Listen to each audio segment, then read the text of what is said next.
But we know we shall get there, and I am urging our health workers. Thank you so much for that. I'm certain now you have become an engineer in an engineer for God and my country. Thank you. Yeah, thank you very much. Because the number of projects I've actually supervised ever since I came. Yes, okay. I will request the chairman for the remarks. Thank you. Yeah.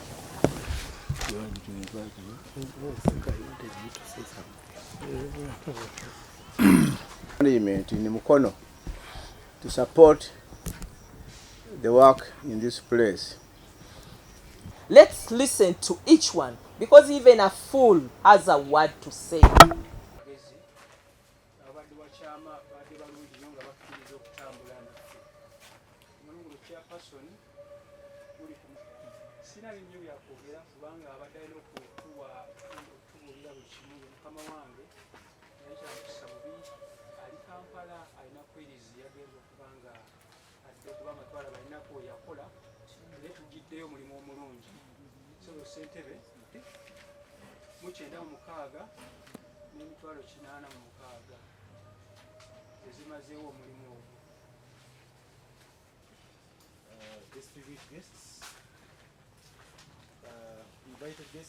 We know we shall get there since that we are still young, and we shall get to that level.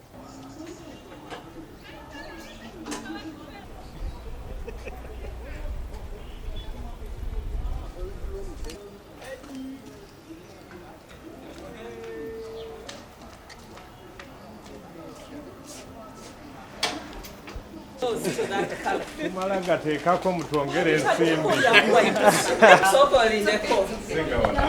and gentlemen, everyone outside there, we take the opportunity of commissioning this medical store that has been constructed by the company, the contractors of Gabican for Mukono General Hospital. And we take the honor to commission the structure, which is on a cost of 296 million for God and my country. Thank you.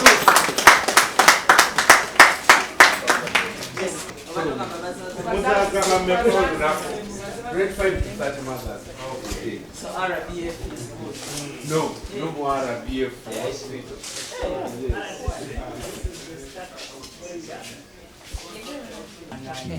For the vaccine. This room is too small. Indeed. We need again money to put another bigger store. When the engineers from Ministry of Health came to see the project, we can log and see if they can give us. It's good they also realize. And then thinking ahead, for any other infrastructure we put on, we could also put a provision for stores on those storage. Can't we get a storage? Yeah, a storage one. Yes. Because we can put the medicine. Yes. We need now a ground building. We are ground. We even dig underground. Yeah. We have already gone ahead at least to begin.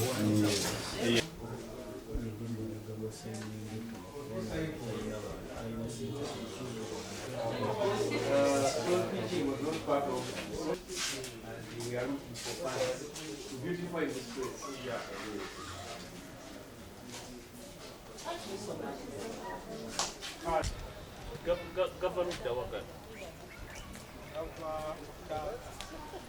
Ne bassebo lwalo tuli wano nga twebaza gavumenti ya Uganda olw'otuwa miliyoni eziwera 296 okutusobozesa okuzimba medical stores mwe tutereka eddagala, okuteekawo effumbiro lino lye tutongoza era n'ensenereta.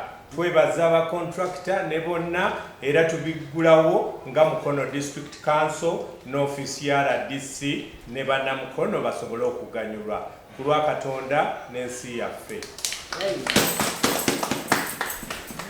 chairman efumbiro lino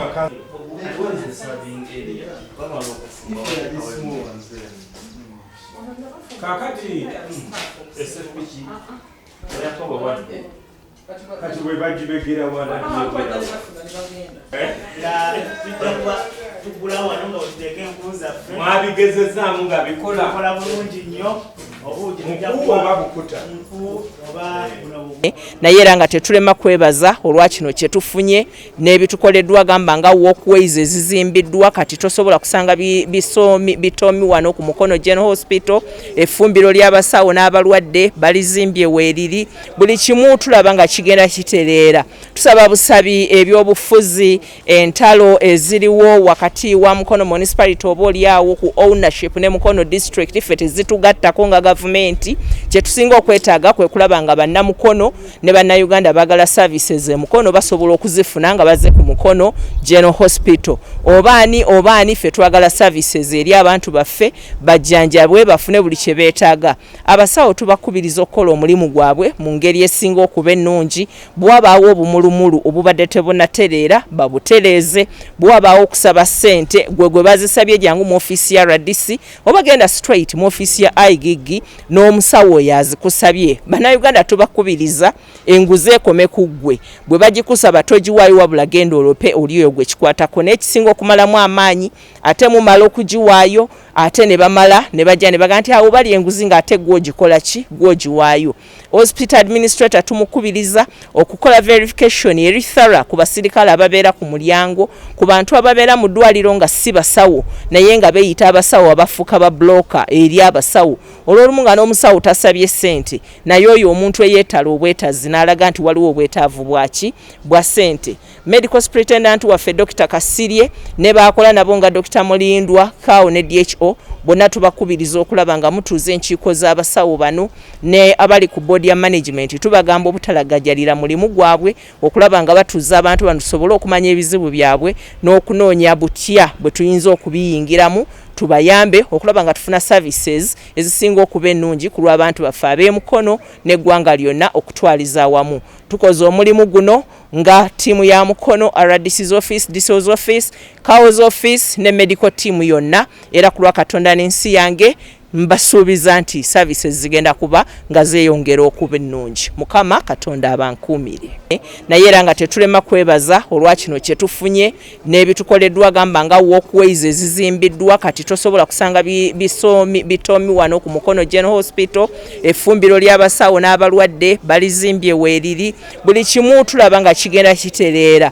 Tusaba busabi ebyobufuzi entalo eziriwo wakati wa Mukono municipality oba oliawo ku ownership ne Mukono district ffe tezitugattako nga gavumenti. Kye tusinga okwetaaga kwe kulaba nga bannamukono ne bannayuganda bagala services e Mukono basobola okuzifuna nga bazze ku Mukono General Hospital. Obaani ffe twagala services eri abantu baffe bajjanjabwe bafune buli kye beetaaga.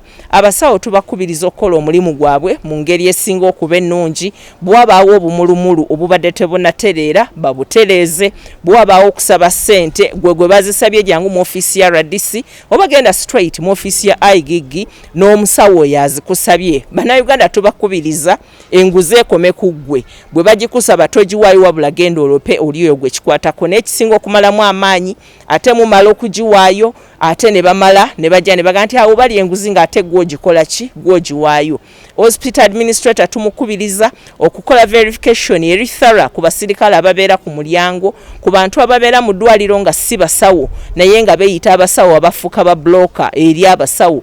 Olw'olumu nga n'omusawo tasabye ssente naye oyo omuntu eyeetala obwetaazi n'alaga nti waliwo obwetaavu bwa ssente. Medical Superintendent waffe Dr. Kasirye ne baakola nabo nga Dr. Mulindwa Kao ne DHO bonna tubakubiriza okulaba nga mutuuza enkiiko z'abasawo bano ne abali ku board ya management tubagamba obutalagajjalira mulimu gwabwe okulaba nga batuuza abantu bano tusobole okumanya ebizibu byabwe n'okunoonya butya bwe tuyinza okubiyingiramu tubayambe okulaba nga tufuna services ezisinga okuba ennungi ku lw'abantu baffe ab'emukono n'eggwanga lyonna okutwaliza awamu. Tukoze omulimu guno nga tiimu ya Mukono, RDC's office, DCO's office, CAO's office ne medical team yonna era ku lwa Katonda n'ensi yange mbasuubiza nti services zigenda kuba nga zeeyongera okuba ennungi. Mukama Katonda abankuumire. Obusuumuusi bw'eddwaliro lino okuva ku Health Center afunga eddukanyizibwa Mukono Municipality yatongozebwa n'efuuka hospital.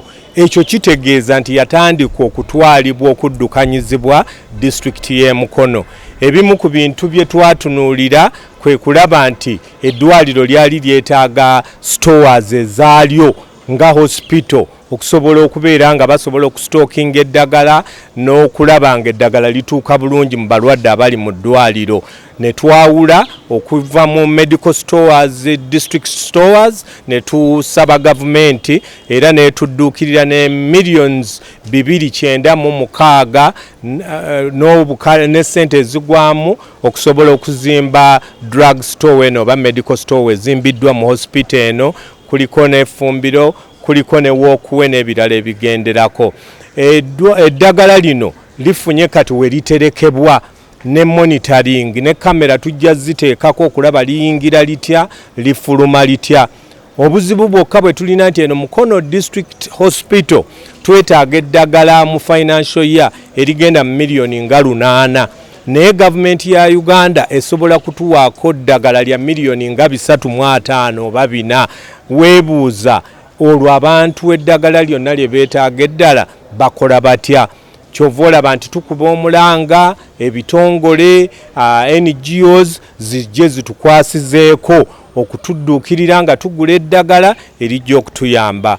Ekyokubiri kye twakola kyava mu bannamukono ne Board of Administrators eya District Hospital eno ne technical staff n'abakugu ne basalawo nti katugoberere poliisi ya gavumenti okuteekawo private wing. Njagala okutegeeza abanyabo ne bassebo abatuuliza nti private wing poliisi ya gavumenti erina amateeka agagifuga n'ensimbi ezigifuga ezikuŋŋaanyizibwa n'abasawo abakolayo. Amakulu nti bw'eba eteereddwako esobola okukola ssente mu bantu abagagga. Kati tulina ba investors abayindi abali muno, tulina Christian University n'abalala. Abo basobola okujja mu private wing ne basasula ssente ez'essalira ezibaayo ne bafuna receipt. Ssente ze tukozeeyo ate ne ziyamba eddagala lino lye tutalina eno mu lukale ne tusobola okuligula, ne tugula ebitanda, ne tugula zi scans, ne tugula zi microscopes, ebirala byonna ebikebera. Ye spirit mwe twogereramu. Tetwogera nti eri banyaga ssente nga bano babatulugunya. Nange nzaalibwa wano mu Mukono ku kyalo Bajjo, nandyagadde okulaba nga abantu bange bajjanjabibwa bulungi. Olwaleero eddwaliro lino tuzaazisa abakyala bangi nnyo, tulina abasawo abakugu. Kakati eddagala oli bw'amala okuzaala ne tumugamba nti gendera awo tewali ddagala. Erya gavumenti likola akaseera katono ne liggwawo. Kati tubadde myezi ng'ebiri tebaddangayo kutuwa ddagala ddala. Kati private wing yetujjuna busente bwe tukolayo ne muga nti muguleeyo ku ddagala lino. Kyenjagala bannamukono bategeere in good faith bwe tuba tunaazimba Mukono ekula. Nange njagala eddwaliro ery'olukale ery'abaavu bokka, naye n'abaavu mwagalamu abajuna. Sente ez'abazungu bwe zijja lwaki tuzaagala? Naye zino ze twekoledde wano mu ddwaliro lwaki tuzigoba? Olwaleero sente z'abazungu zigenda kujja nga bazitaddeko ne condition nti tukuwa eddagala lino naye okole n'ebisiyaga mu kubibunyisa abantu baffe n'okubibasomesa. Nze okumpeza ekisiyaga kazisigaleyo nzigobe ngamba oyo sitaani, nze kankole eddaga sente mu private wing, sente ziveeyo zivujjirire omwavu n'omunaku n'omugagga, buli omu afulume eddwaliro lino with a smile. Kyekyo kye tunoonya. Wabaddewo eyo yonna enkola ey'okujja ku bantu ssente, ng'oluusi oyinza n'oziwa omusirikale ng'olowooza musawo, oyinza oziwa omufumbi ng'olowooza musawo, oyinza oziwa avuga ambulensi ng'olowooza musawo, kubanga avuga ambulensi naye bw'aba ataddeko egganduulo ga musawo nyamba.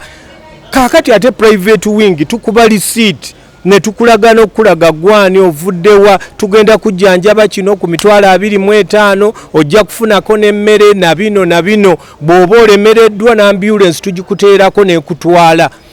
ebyo byonna bye twagala okutereeza. Eriyo omuntu ajja wano ng'aga nti eddwaliro lino lirungi lirina abasawo balungi naye mulina akasenge nze we mumpa nsasule ssente zange nga tumukuba receipt. Tubadde tulina obulwaliro bwaliro muno obwetoolodde bulemu abalwadde ne bamulerwa balemwa eyo abazadde abalwadde ku ssaawa envannyuma ng'omuntu afa ne balyoka bamutusuulira wano. Nona abamu kubanga abakyafu mu mbeera zaabwe ze balimu olwa ssente eziva ebunaayira ezifuuse nazo ez'akagumba weegogo olw'okugirako ebisiyaga n'ebirala. Kakati katukole private wing tugimonitaringe tugifeeko ekole kyenkanyi eveemu ssente zigase bannamukono. Ffenna kye tunoonya tetulina kirala. Abasawo kutambulira mu nkola charging police bagiyige akuba stamp wali receipt abeerewo receipt azuwe mu bwenkanya ate tutandika okuzibikira emiwaatu egyo gyonna egy'abantu abaveeyo ebbali ate abantu be bajja olugira bwe bati nga yatodde dda ssente ng'aziwadde oziwaani. Demand for receipt okusinga ate okulinda IGG nga zenoga wa mulwadde wange eyo kye bankoze wano nga tokitegeezezza. Jangu ewa chairman wa district, jangu ewa RDC, jangu ewa meya, jangu reporting ku police tumanye. Naye naffe oluusi tuba nga tetumanyi, oluusi ne babalimbalimba eyo ng'oluusi n'ababalimbalimba si bakozi ba ddwaliro lino. Era kati tuli mu kunoonyereza n'okubuuliriza ani gwe mubadde muwa ssente muzimuwa mutya. Ye yazibasaba oba mmwe mwazigamba nti katuzikuwe. Ebyo byonna bye twagala okumanya. Some of our drugs need particular temperatures, but there were no provisions for that. He really had to put up what was provided, and we noted it at a later that we really needed that component. We also noted that there was also another component where we needed to have someone to managing that store, some space, but we shall go by that because our drugs, a number of them require that.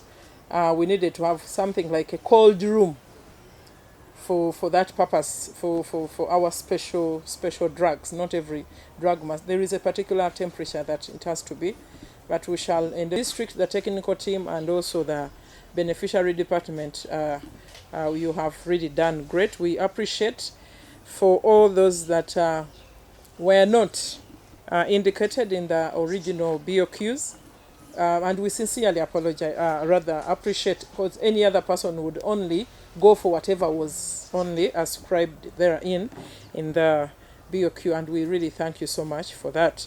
We hope that we can continue with the services. I was around at handover, and me as a person, I really appreciated the great work, and especially the final touches. The final touch was very good, and I thank you so much. I know we really made the right choice of Gabican. I know that we cannot move without challenges. You have faced a lot of challenges, and we apologize. And in that way, it is also a lesson to you, since you are here for the first time. It is also some lesson that when I'm operating with government, this is how I must deal with government. On a positive note, it is very important. RDC, to us, he has done really a satisfactory work. Compared to the resources and the inflations. Yes, it was really some very commendable work that the company has really presented. And even the chairperson, I think to us this is very good. Yeah, compared to how other services could be delivered elsewhere. We really thank you so much. These facilities are currently in use, and they are in the hands of the hospital.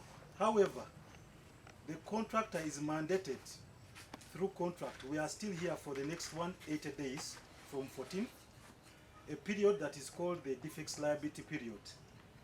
So on the 14th day of August, that is when we shall come for our final inspection, and we shall be given our final certificate as well as our final payment. For now, it's just practically complete. It's a 3-in-1 project. It's a storage facility, a kitchen, and a walkway. That is the scope. Madam RDC, challenges on the project. This project was a lump sum project, as it was capped. It was not at measurement. I know very well there are so many things that come with a project. There were price fluctuations. You remember the fuel prices going up, but because we were capped, our mandate was to complete it, so we had that small challenge. And also, of course, there are some small items that we are missing, such as because the contract only had a 10,000 litre tank for rainwater harvesting, but because we had the fire fighting system within the contract, it had to have its own independent tank. So that was an addition by Gabican, because we couldn't just leave the firefighting equipment that is not in use. So we put it up, but it was within contract. So there was no addition or subtraction. Those are the challenges. Is it a challenge or To us. Yes. Finally, I continue to thank Mukono District Local Government for giving us a chance to be part of this cause. I thank you. Yeah, thank you for the precise remarks. As Father Kira for services in this place. We appreciate the work of Dr. Kasirye, and I think he deserves a good clap. We appreciate the people who have worked here to have this construction well done, and we'll appreciate it. Also, we encourage our health workers to keep the place in with good services. So far we get good records of the way people speak about this hospital.